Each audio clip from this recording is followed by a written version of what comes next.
Je vous invite à lire un verset qui se trouve dans Matthieu chapitre 9. D'abord le verset 37 que nous avons lu hier, qui nous dit que la moisson est abondante, mais les ouvriers sont peu nombreux. Joie, inquiétude, joie de la grandeur de la moisson, de l'abondance, inquiétude parce qu'il y a peu d'ouvriers.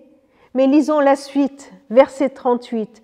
Priez donc le maître de la moisson d'envoyer des ouvriers dans sa moisson. Priez le maître de la moisson pour qu'il envoie des ouvriers dans sa moisson. Devant ce constat qu'il y a peu d'ouvriers, qu'allons-nous faire? Comment trouver une solution à la pénurie de main-d'œuvre dans l'Église, dans le royaume de Dieu?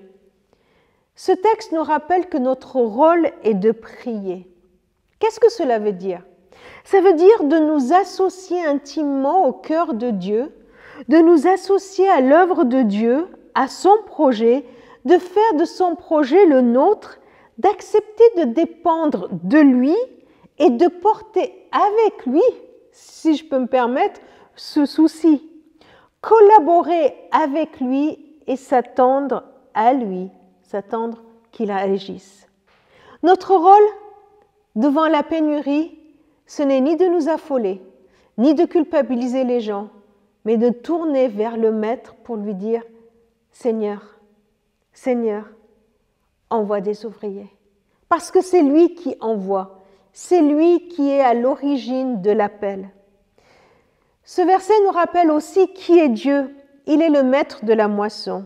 Ça veut dire que la moisson lui appartient à lui, elle ne nous appartient pas à nous, ce n'est pas notre œuvre, ce n'est pas notre moisson, c'est la sienne. Il est le maître, tout est sous son contrôle.